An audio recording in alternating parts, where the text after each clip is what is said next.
Thank you very much. Good evening, UNC family.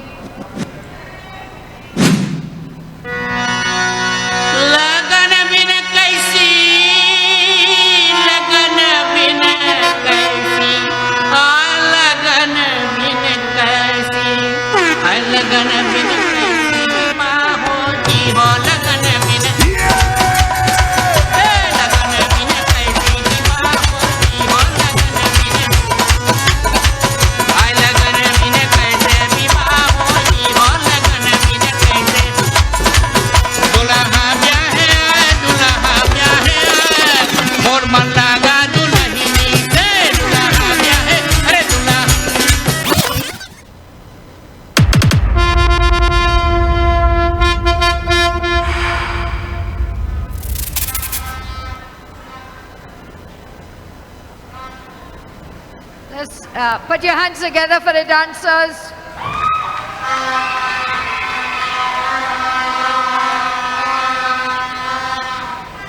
So I'll start again. Good evening, UNC family.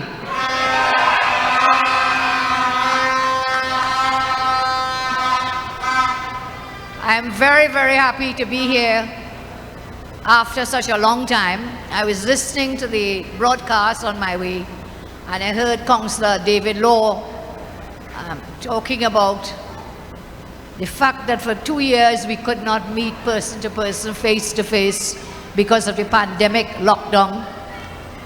And Councillor Hazari also talked about it. I am so happy for the last week or two that we are able to meet face to face, one on one, and we say praise and thanks to God that we can meet. So, well, councillors and aldermen in the Grandi Corporation, give them a round of applause. And those from the Mayaro Corporation as well, let's give them a round of applause. My parliamentary colleagues with us here and in the audience, activists, and a long-time stalwart, Joe Tony. Give it up for Joe Tony.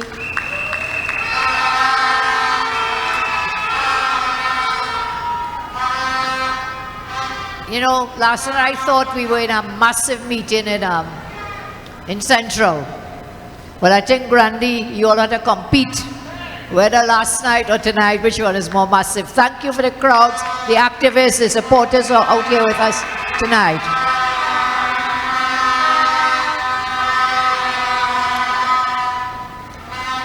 And I will have to ask you, because I want to get the message across to you, to take a little holding on the horns, on the blowing, so that we can get out the voices and get out the words. I know you have a high power, high level, energetic meeting, but the time is against us, and therefore it has become quite late, and I really want to share some words with you tonight. So let me tell Dr. Rai, first of all, there is no way that you will beat Superior and come first in these internal elections. But I will be very happy, very overjoyed.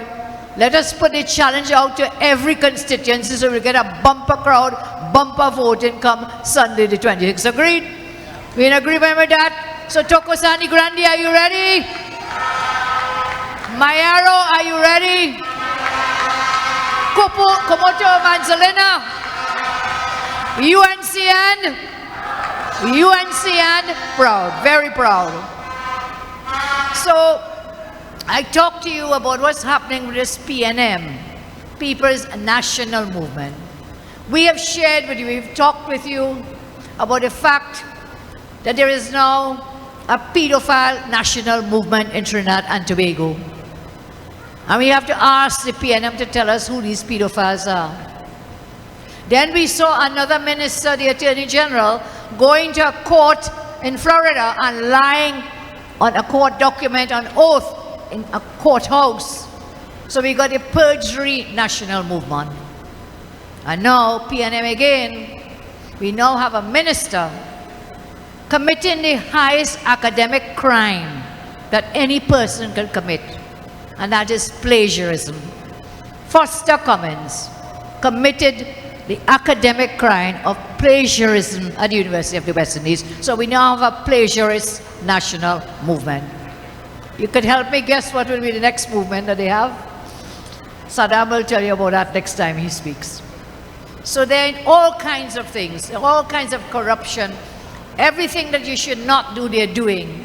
And yet Rowley has these people staying in the cabinet, sitting in the cabinet. So you have, as I say, Foster under all kinds of allegations. Not just this latest one for plagiarism, but before that, allegations. Jayanti had read out the special branch report. That's only part of the police investigations.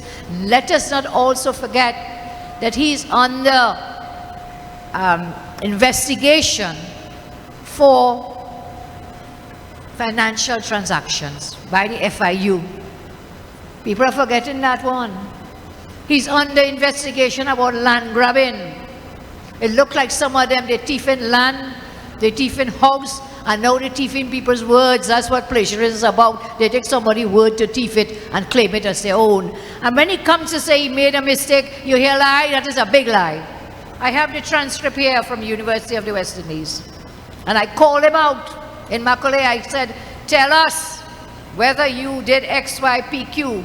He comes to make it look like it's a little trivial something.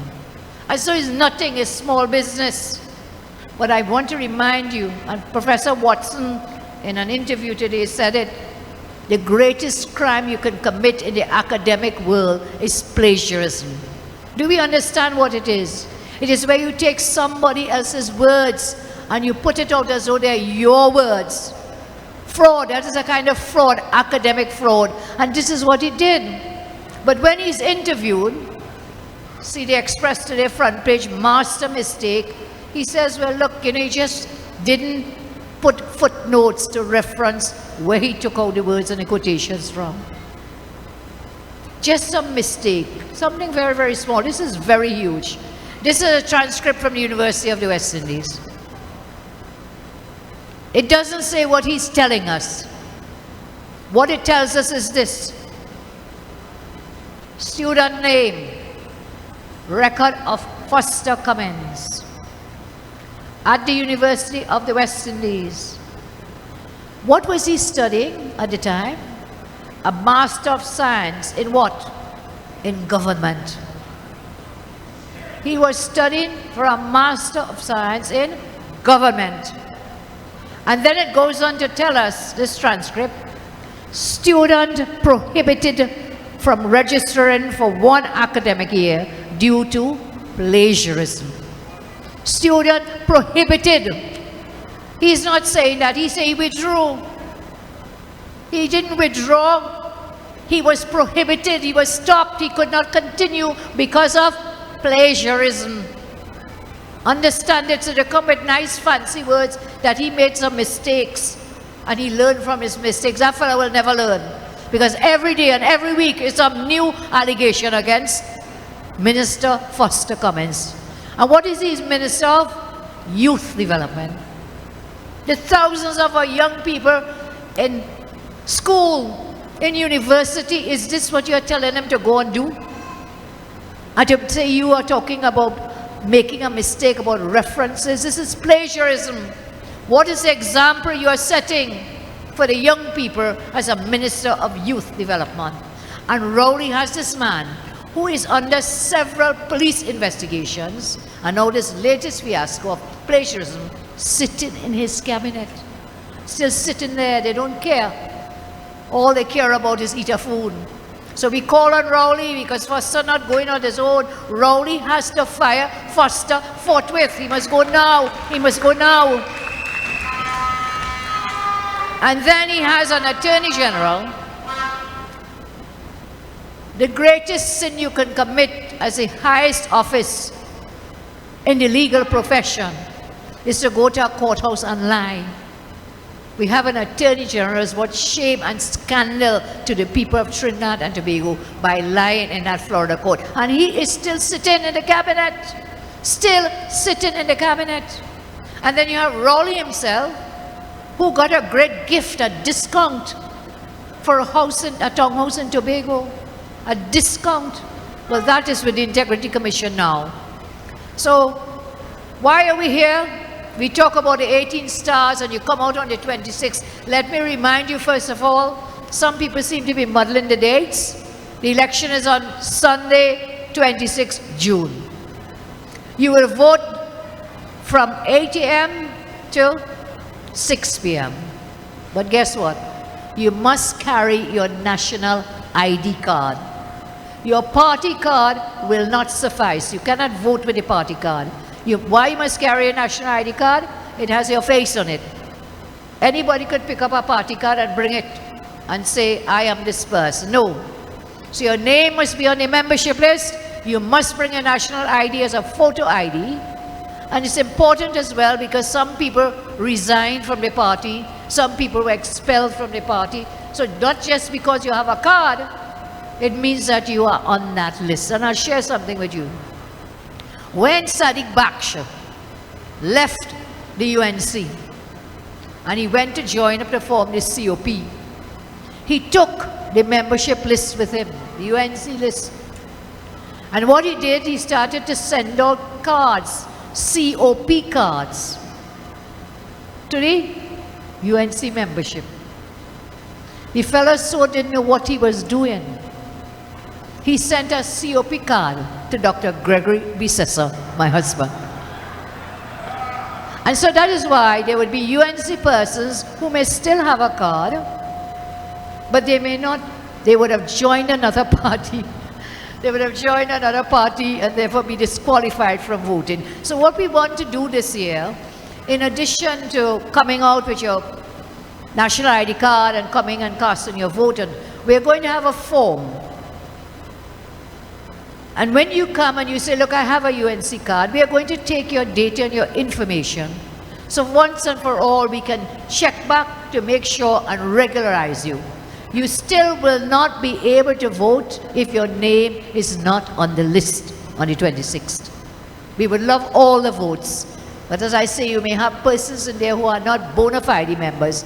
And so we'll have a special form to take up the queries so that we can regularize your status within the party. So you come out on Sunday. We start the voting from 8 a.m. We end it at 6 p.m. The counting begins. And the rest will be history. So, take your party card, please. This is very important. I don't think people understand it. You must take your national photo ID card to ensure that you get a chance to vote. Now, tomorrow is Father's Day, and I want to share a few words with you before I wish you Happy Father's Day. And, yes, Mother, we shall wish the fathers Happy Father's Day. You know, I love my father very much. He was not a perfect person. He made mistakes, but inherently he was a good and decent man who loved us as children. Tonight I tell you, the majority of men are good, and the majority of fathers are good men. And so this battle of the sexes must be rejected when it comes to raising our children. Fathers and mothers are both equally important and necessary in the lives of children. Children raised by both parents, married or unmarried, will always have a greater chance of success and a happy life. Unfortunately, in today's world, fathers and fatherhood have wrongly come under attack by some radical fourth wave feminists in their war against the patriarchy, masculinity, and what they view as problematic behavior. There is no argument to be made for the small minority of fathers who are negligent and abusive to their families. But as a society, we must accept that for too long, we have turned a blind eye to the abuses and injustices that many good fathers suffer.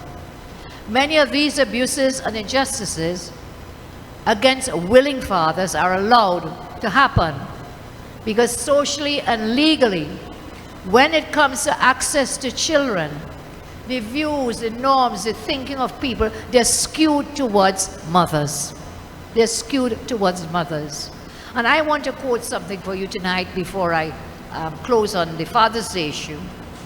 An article, An Injustice Against Fathers. I quote, and I'll give you the reference, I will not plagiarize. I quote, "Fathers do not need fanciful speeches filled with promises. Fathers need their issues of long adjournments, malicious prosecutions, denied access, malicious omission from the school form, and equal justice in these matters to be dealt with. Too many access and maintenance cases that should have been long solved by mediation are clogging the overburdened court system thanks to many lawyers who have failed to properly instruct their very highly emotional clients." I continue the quotation. "Unfortunately, many non-threatening, supportive fathers are taken advantage of where the court system is used to extract funds and deny access as mothers flout access orders with impunity. No father," I continue the quotation, "can help positively socialize a child every other Saturday or Sunday for 4 hours. That works to 8 hours monthly. That works to just 96 hours a year or 4 days a year. This is where fathers are just given access for that Saturday or Sunday for 4 hours." I continue the quotation.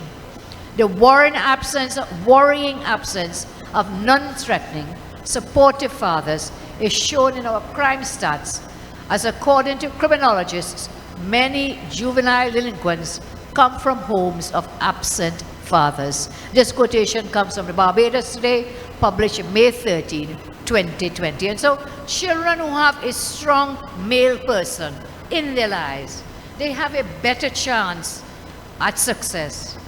But there are some women who weaponize child custody. And some fathers will understand what I'm saying because they would have experienced it. The women weaponize child custody and access against willing fathers because of perhaps anger, failed romantic relationships, and they must be equally condemned as delinquent fathers.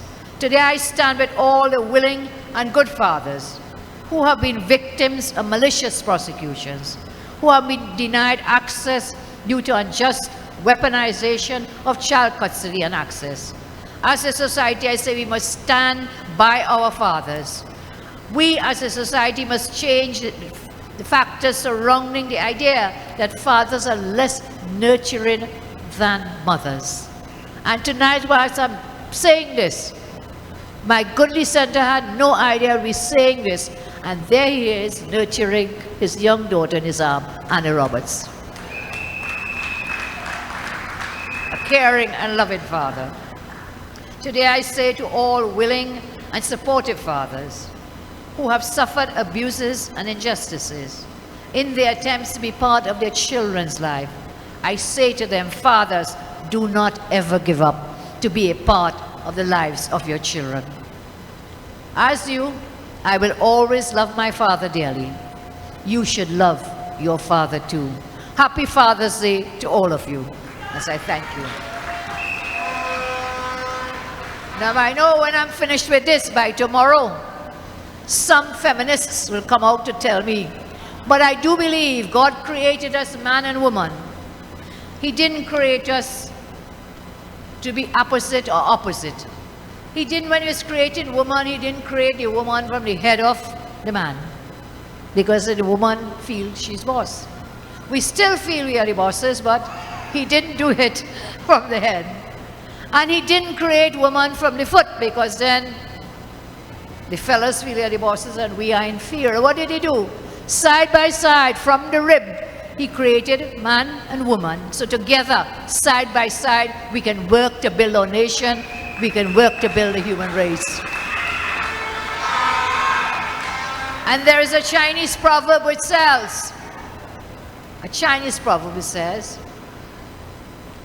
women hold up half the sky and men hold up the other half.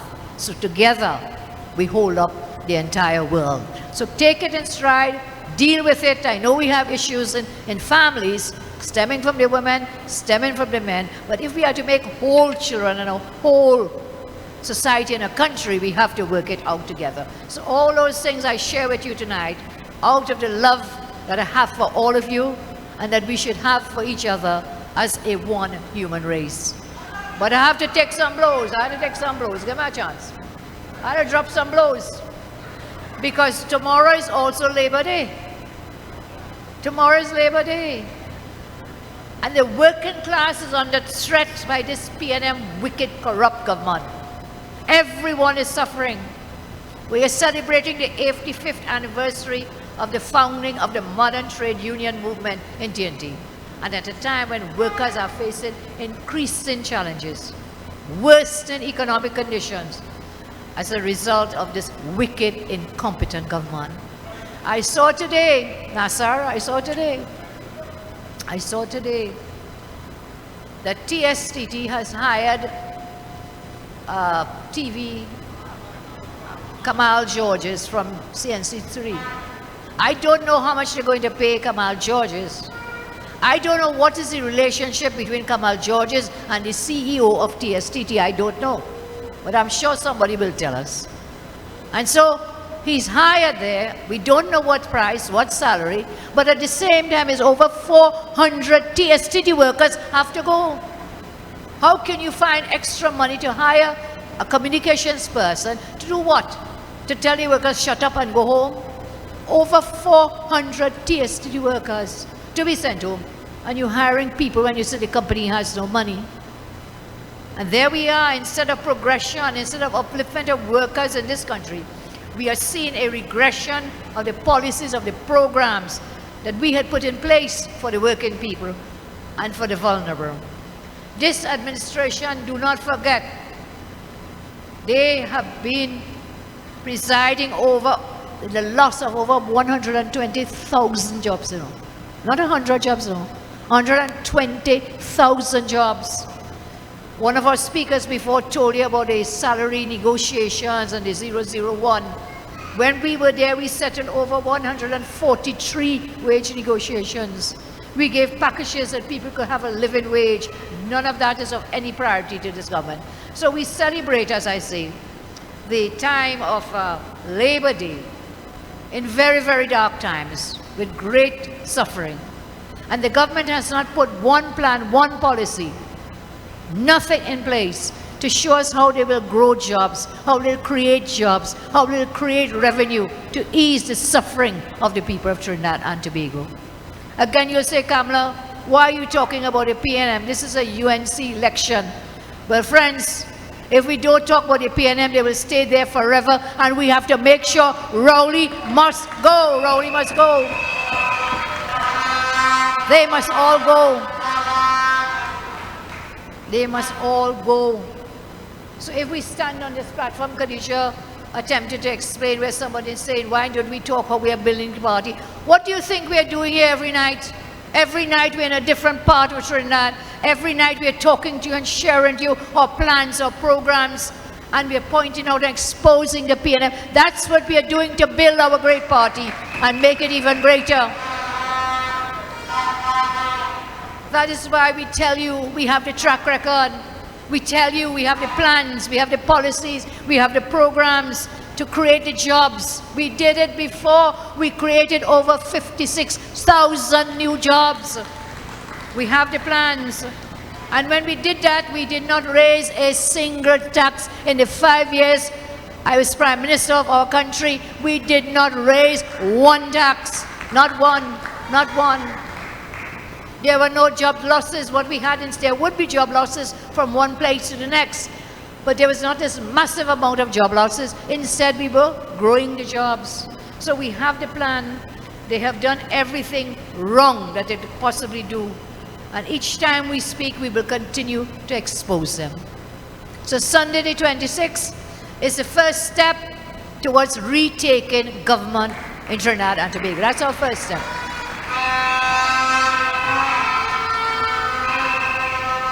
And the second step, once we have finished on the 26th with the internal elections, We will then hold constituency elections to put new constituency executives in place. We will hold the women's arm elections and the youth arm elections. And then we are going for the jugular. Whether it's local or general, we will be fully prepared to take on the PNM any place, anytime, anywhere. We will ask you, our members, to file nominations for the local government election. We will ask those who are interested in being an alderman for the first time, we will ask you to also find a nomination to be considered as an alderman, so we can assess persons to place them as aldermen, equally as we do for councillors. Because when we send in the nominations for councillors to DBC, on the same day, we have to send in the nominations for aldermen. So we will do that. We'll put this a new part within the structure of the party.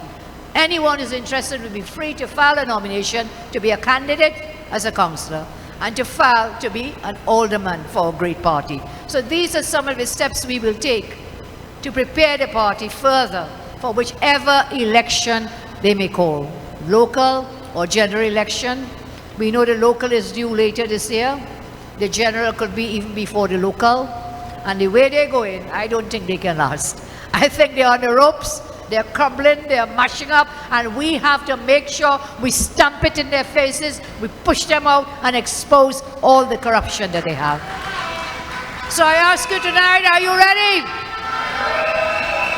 Grandi, are you ready? Mayaro, are you ready? Komoto, are you ready? Trinidad and Tobago, are you ready?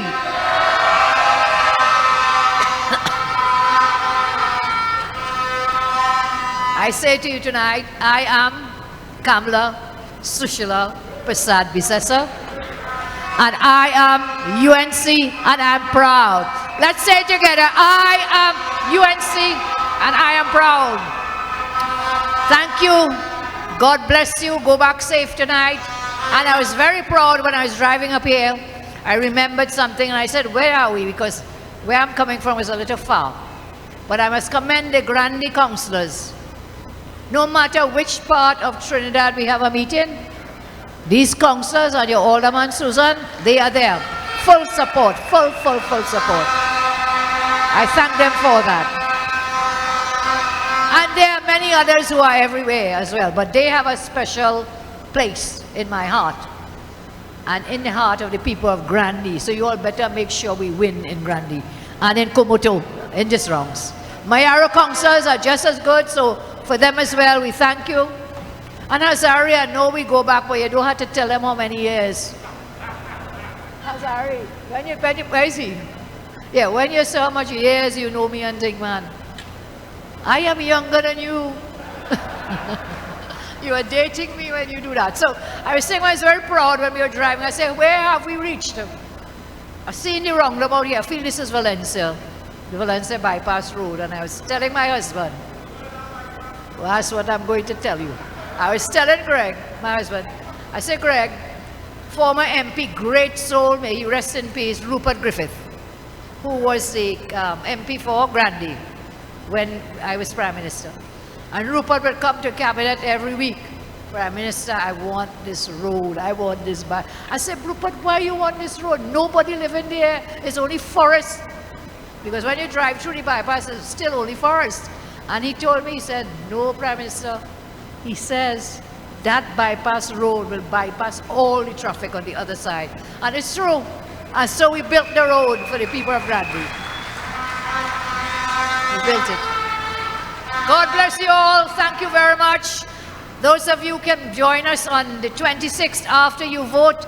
We shall be meeting at the party headquarters. And of course, we'll be streaming live, so you'll keep in touch with whatever is happening. God bless you all. Get home safe. And thank you.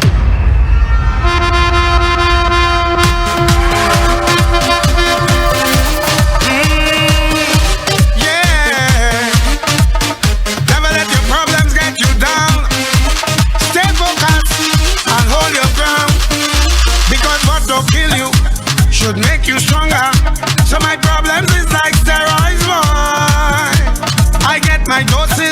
from all kinds of sources, and all of them still can't kill me now.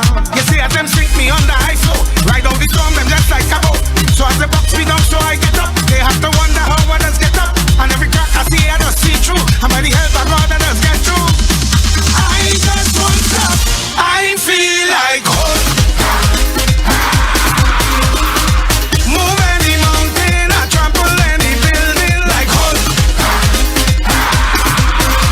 Man better than monster. Dismantle any strong tower, boy. Trample them, trample them, trample them, trample them. Rip up my shot and bust up my jeans and step on my problems. Then what we gonna do?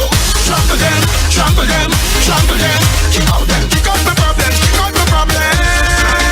I go drink water and mind my business.